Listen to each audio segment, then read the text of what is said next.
বাংলাদেশে জলবায়ু সংকটে 3,30,00,000 শিশুর শিক্ষা ব্যাহত। চরম আবহাওয়াজনিত ঘটনাবলীর কারণে 2024 সালে বাংলাদেশের 3,30,00,000 শিশুর শিক্ষা কার্যক্রম ব্যাহত হয়েছে। জাতিসংঘের শিশু তহবিল ইউনিসেফের এক বিশ্লেষণে এই চিত্র ফুটে উঠেছে।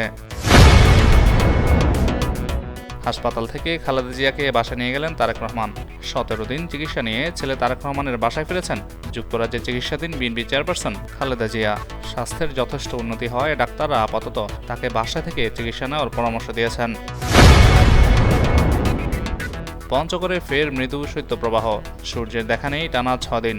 মৃদু শৈত্যপ্রবাহে নামল উত্তরের জেলা পঞ্চগড়ের তাপমাত্রা। টানা 6 দিন ধরে দেখা নেই সূর্যের।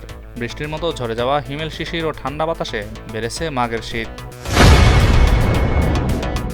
নিউ ইয়র্কে অনেক বাংলাদেশি ভয়ে কাজে যাচ্ছেন না। ক্ষমতা গ্রহণের পরই অবৈধ অভিবাসন ঠেকাতে একের পর এক আদেশ জারি করেছেন ট্রাম্প। এতে সংখ্যায় পড়েছেন বাংলাদেশ সহ বিভিন্ন দেশ থেকে আসা অবৈধ অভিবাসীরা। ভয়ে নিউ ইয়র্কের অনেক বাংলাদেশিও কাজে যোগ দিচ্ছেন না। ট্রাম্পের শপথের পর সবচেয়ে বড় চুক্তিটি হলো বাংলাদেশের সাথে। যুক্তরাষ্ট্রের তরলীকৃত প্রাকৃতিক গ্যাস সরবরাহকারী প্রতিষ্ঠান আর্জেন্ট এলএনজির সঙ্গে নন বাইন্ডিং চুক্তি হয়েছে বাংলাদেশের। প্রতিষ্ঠানটি বছরে বাংলাদেশে 5 মিলিয়ন মেট্রিক টন তরল গ্যাস সরবরাহ করবে। মিশর ইসরায়েল ছাড়া আর কাউকে সহায়তা দেবে না যুক্তরাষ্ট্র। বিশ্বের বৃহত্তম দাতা দেশ যুক্তরাষ্ট্র জানিয়েছে তারা আর কোনো দেশকেই সহায়তা দেবে না। তবে জরুরি খাদ্য সহায়তা এবং ইসরায়েল ও মিশরের জন্য সামরিক অর্থায়নকে এই সিদ্ধান্তের বাইরে রাখা হয়েছে। যুক্তরাষ্ট্রের প্রতিরক্ষামন্ত্রী হলেন পিট হেগসেথই। মার্কিন প্রেসিডেন্ট ডোনাল্ড ট্রাম্প মনোনীত পিট হেগসেথই হলেন যুক্তরাষ্ট্রের পরবর্তী প্রতিরক্ষামন্ত্রী। শুক্রবার রাতে মার্কিন কংগ্রেসের উচ্চকক্ষ সেনেটে পিট হেগসেথের নিয়োগ নিশ্চিত করা হয়।